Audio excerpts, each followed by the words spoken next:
Hi, thanks for joining us. We'll be discussing the distance between me and me with the directors and the producer. Okay, so by the way, thank you guys for being here with us today. We'll have this short discussion on the distance between me and me. And first of all, I think it's quite natural to ask where this whole idea came from. So, for example, Ada, could you tell us a little bit about the idea? Yeah, actually, when I started my company many years ago, the first idea that I had was a film on Nina Cassian because I was in a constant relation with a poet and with a woman. Actually, as a kid, I was in love with her children poetry and her sense of humor, her ability to play with words, and all this was inherited somehow. I mean, I took it like mine, and I keep playing with words and love this. Then, as a teenager, her poetry and her essays were something that also related very much to the way I was approaching love and longing and all this stuff. And later on, I got the chance to meet her because she was the best friend of my mother-in-law. So she Oh, okay. was one of the first person in very close to my husband family that I got to meet and to discover, and it was really like a fantastic encounter. So I decided that I have to, and of course my husband, for him she was like a godmother, aunt, and he was too close to it to be able to do this subject. Yeah. And then years later, so the idea stayed with me, and so. And all of the sudden, in one night, I realized that there is no one better than Mona to handle this subject the way I'm looking into it. At that point, me and Mona, we knew each other. We were in a relation, but not as good friends as we are now, for instance. But from the moment that out of I was speaking actually in two messenger windows, Yeah. on one with Mona on a different subject, and on the other one with a Romanian poet, speaking about Nina. And somehow I don't know what kind of connections were made in my head, but it was the click, and immediately I dropped a line to Mona out of the blue. Hey Mona, what do you think? What about doing this? And from here I pass the mic to Mona. Exactly. Yeah. So, Mona, how was it to receive this invitation, and what was your connection as well with Nina Cassian's body of work? The minute this showed up, I was like, okay, take a breath, try to not answer right away, not to look too eager. So I think I waited. uh, and that's in my book, not looking too eager, I guess. But yeah, I also knew Nina. I had known Nina's poetry. I grew up with her children's poetry, like a lot of people in Romania, but what sort of made a connection for me was her avant-garde poetry, a particular volume that was published in the 1970s, which I discovered only in the 1980s when I was a teenager and writing poetry myself. I had met Nina a couple of times in New York, but I was kind of too flustered to make a real connection with her at the time. So this was like, it just seemed like fun. It just seemed like fun. And for me, like I had, I had met Ada, and I knew her sort of by name. Basically, she has a very big looming name in Romania as a producer, and of course, I wanted to work with her. To work on such a fun project was a bonus, basically. And yeah, it's what happened is I started researching right away those things that I didn't know about Nina. Because we all have fixed ideas, especially in Romania. The Yeah. entire culture has various fixed ideas about Nina, and I was curious to figure out what it is that we don't know, and what it is that makes it a film rather than a book. I mean, that was for me the entire time the question, like, why is it a film rather than a book? And the answer came out actually out of the archives and the relationship that Nina has to her own past, in her memoirs on the one hand, which I was sure we would get some version of while interviewing her. And on the other hand, the relationship between Nina now and Nina as we see her in the archives. Yeah, So that was exactly. sort of the key to it. And that was the core of the film at all times. But then Dana brought in a much more interesting, intellectually interesting relationship to the archives when she came on as a co-author for this film. Dana, I'm passing it on to you now. You told all the stories. So, as I am an editor. Sorry, I'm very bad in English, so I'll try to be very short. I'm an editor. I was asked by Ada, Alecu, and Mona one day in Bucharest on the terrace. I think we were at the restaurant. If I want to work on this movie, and it was a very short answer. Yes, of course.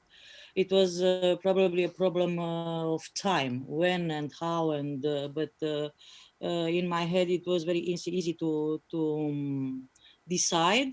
And next day I was in. I was attached by Nina because on Nina because I have met her in New York once in 2010 when was the premiere, American premiere of autobiography of Nicolae Ceausescu. She was invited there. Good friend with Andrei Ujică, the director, being. And it was a very short meeting, but I was very excited and intimidated by her. Interesting. Okay. So this was the reason that I want to do this movie, because it was something in that shaking hands when I met her, and of course the poetry and everything, but it was something just a little bit more. It was this response on the energy I sent when I shake her hand. So that was my story, the beginning story of Yeah. And one my of the side of the things, movie. yeah. One of the things that struck me is that you were talking about this whole idea of the image we had of Nina, and that is precisely what you come up with first. So we start with the image that was portrayed by the secret police, if I'm not wrong, from their reports, and then we go inside her house and we see her in the present. How was it for you to enter this space and get to know Nina in this particular environment? I hadn't done that before, so I took advantage of one of Ada's trips to New York and have sort of that entryway with Ada as a producer and but also as a lifelong friend.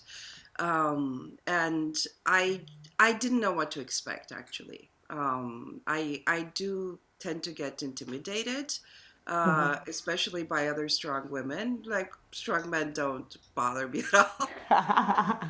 I have to like kind of figure out, how to position myself. So I took a really big, heavy Canon camera that I had with me and started taking pictures as sort of a way to distance myself from the situation, but also have something to do, basically, right? It's like an actor who like figures out like what you do with your hands, just in case also things went south, right? Because you don't know. Yeah, you never know what to expect. Yeah. Just because we wanted to do a film, it didn't mean that she wanted to do it. Number one. Number two, just because she wanted to do a film and we wanted to do a film, it didn't mean that necessarily we would click and we would be the right people, or that I would be the right person, because I would have to do the shoot with her. So it's, I mean, I always say the documentary is a form of abuse. Because it is sort of coming into somebody's life and really taking it and it's a vulnerable position, definitely. making a representation of it that may or may not be the one that the person. I'm sorry, I have a cat here. Go away. Personal film with a personal intake on what's happening. So it's really like you have to actually dance around your desires for the film, which may conflict with the participants' desires for the film, or the participants' desires for themselves, right? We were really lucky, actually, because we clicked right away. And that turned into a friendship that I miss very much. I missed, after she passed away, I missed actually having her around and being able to talk to her about just things that were happening. So we got lucky, but you don't always get lucky. You don't always get lucky that way. Yeah, and we didn't take it for granted. Yeah, in the film, we can see that you give space for vulnerability. So we not only hear sort of kind of like the narrative that she's telling her story, but at the same time, you give space for breaths and for personal intakes of what's happening in the house, the whole dynamics. Why did you decide to also include these parts? This is Dana's territory, actually. Let's go. I don't have enough words in English for this. I don't know. It was a dimension that we sent that we need when you try to make a portrait.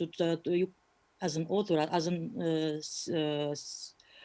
a person who made a person who tried to make a film portrait, you try to discover dimensions in the material you have. You try to put all the, at least in this case. So watching the material over and over and over, I felt that this kind of vulnerability you feel in those shots you mentioned is not just warm. They are not just warm and funny, and they are very human and exactly, yeah. This was a contrast that we want to put in the movie. Her image as a strong person, strong woman in front of the camera in the archive when she, I don't know, afirmă. She says. She just affirms.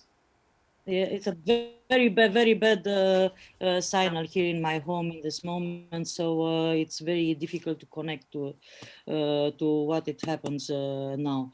So yeah, and this image of not just an old person, but a person alive with small habits, with small objects besides and on her table. This small universe, intimate universe that surrounds her and somehow characterize her. And this it was precious for us. The fact that camera didn't stop in that minutes that she wanted to go between sessions and everything. So it was a material to use obvious. And we also wanted to hear her, there is something in those breaths that actually contains our interaction, contains our roles as documentary filmmakers, just being there on top of somebody who is old and frail and doesn't want us there as much as she did. She at the same time didn't want us there, like any human being who wants, who wants a crew in their house, right? And it was a way of actually being honest about the process for us, and about that, I keep coming back to that, like, idea that a documentary as abuse, uh, about what we actually, how that process and how that relationship looked in the moment of filming. Yeah. And interview is not just information. It's not. Oh, definitely. Yeah. Here, and we wanted to have as much of her as she was in that moment as possible. Yeah, but even though we have a lot from her, one of the things that she states is that, for example, her poetry or her work was directed to the people. So there's this certain sense of something in someone that's quite conscious and that just gives us a bit of her inner self, but at the same time tries to reflect and portray a bit of what's happening outside of her, so the external side of it. So how did you play with this idea of something that's at the same time quite intimate, but that gives us kind of a portrait also of the certain steps of social, political, and cultural elements from Romanian culture? Well, I'll start with the interview part, actually, and then Dana can go into the editing of this. But I knew that we could tell, like, actually all of our stories, right, contain the story of the entire world that we've gone through, right? And for her, that meant that, her life story started under fascism in Romania, went through communism, and ended up in this kind of strangely redemptive capitalism in America, in New York. And we knew that just by telling her personal story, and this is a very personal story, it's not the story of Romania, but it is the story of how she went, what happened to her during in that period. And we knew we could access that through her memory, that we could access a bit of our history as she experienced it. And it's a highly subjective, highly personal film, and I think that's the beauty of it, right? But we knew that we could access that through her memory. So we actually went and did the interviews in chronological order. Basically, we went from the first from childhood, basically, until the present in the interviews, thinking that maybe that is in some way that we're going to structure the story. And it ended up sort of being not exactly a structuring principle, but it actually helped us understand also her, because she was much more lively when she talked about her youth, also because she wasn't tired of us, and sort of lost steam along the way, in a way that is honest and beautiful and terrifying at the same time. Dana, you want to add about the editing? No. This? But But I sorry. have a very, very bad connection, so I will run to try to make something because it's I cannot understand what you said actually. So sorry for just a moment. Okay. Yeah, but you know the I think the complexity of this piece is coming also from the fact that it is a very personal story. It is a perspective on Romania of an individual, and not any individual, but it is also the perspective of a certain group of people, the intellectual of that generation, the Jewish community, and also a perspective on the whole country, whole period, and I think that we learn from such intimate experiences as viewers. We learn much more than in a clear sheet of paper of a history book or I don't know what. And that's why I think it's so important to have testimonies like this, because at the end of the day, it is a testimony. And for me, it's a testimony for a time, for a whole period that covers more or less almost a century. At the end of the day.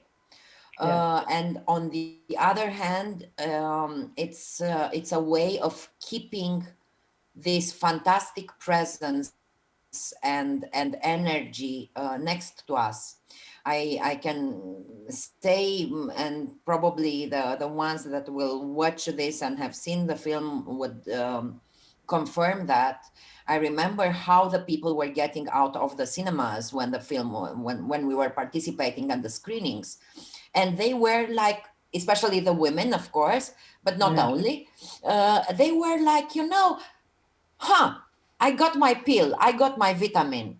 This is how I should look into life. This is how I should, keep myself like this and not always a little bit, with all the up and downs, of course. And but that's the thing, because I remember that when she talks about her first poem, it's really beautiful, but at the same time, you can already sense a certain longing for a certain place in the world. And all through her journey that you kind of portray in the film, we see that by the end of the day, she really believed in fairy tales. And I think that was really beautiful to see that there's darkness, there's evil, but at the same time, there's a silver lining. And that was incredible. And at the same time, I don't know how you worked with this, but I felt like when she was reading that kid's book, it was kind of punctuating the film. So it was kind of giving us, we were hearing and listening to so many different things, her own feedback on her own things, like, no, it wasn't like that, or smiling or laughing. But at the end of the day, we would always come back to that book. So why that book in particular, and how does it kind of brings us that feeling of the fairy tale?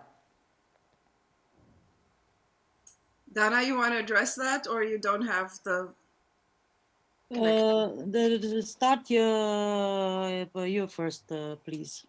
Okay. We had like these bits of archive that were, yes, hello, Fellini wants to be included in this desperately. We had these bits of archive that were very interesting because they didn't speak directly, or we thought they didn't speak directly to the story, which was essentially a political story, a story about idealism sort of gone wrong, right? And at the same time, when we started looking at her readings, we realized that everything that she reads in these archival materials actually does have a connection. You just have to look for it, right? So it's a little bit of an editing trick.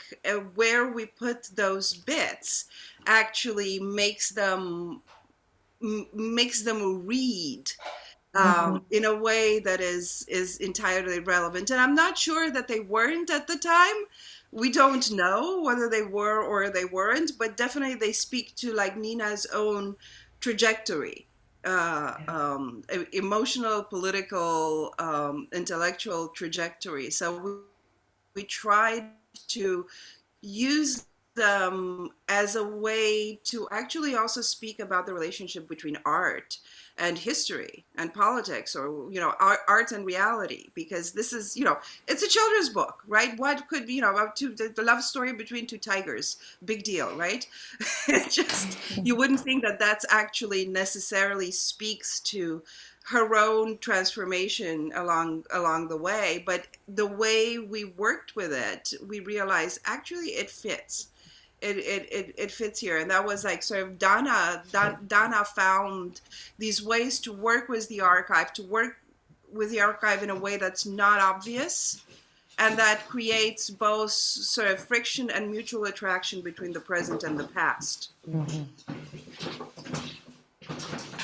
No, Fellini is... Yes, Fellini. I can apologize. I'm loving this. So cool.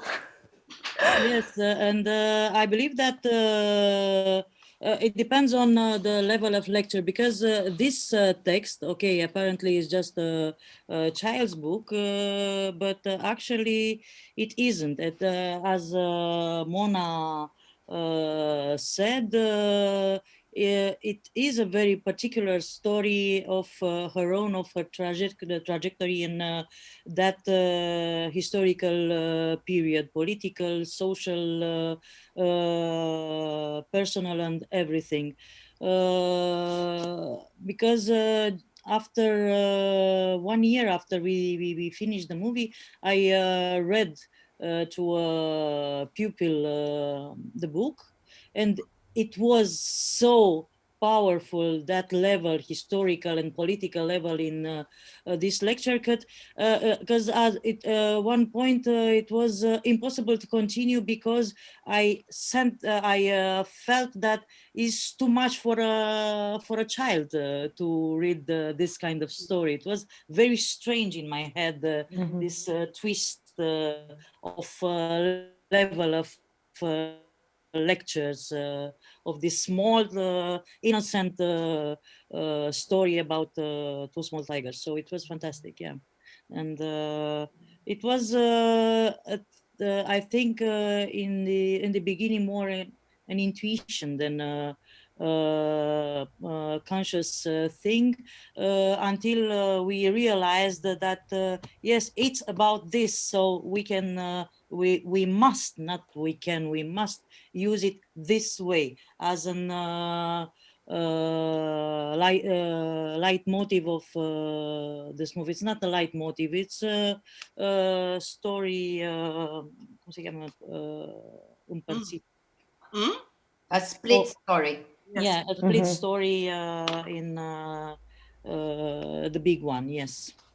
Yeah, and while you were talking, I remembered this idea of political action in love. So she talks about this as it's so sad when we don't have love, and kind of a political stance at the same time.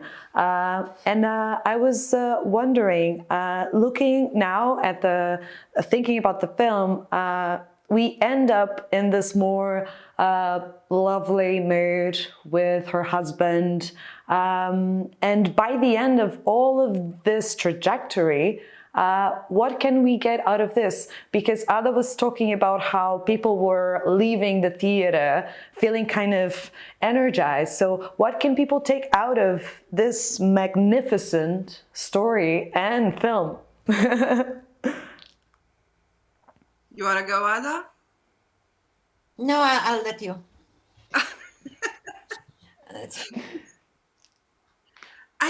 It's we started like thinking that it's a story about politics, right? And it is very much a story about politics. But what we discovered along the way is that Nina's politics is very much connected to love, to this idea of, you know, equality. Like communism for her was this fairy tale about equality, right? Was about actually loving everyone, and she sort of lived that in her private life as well.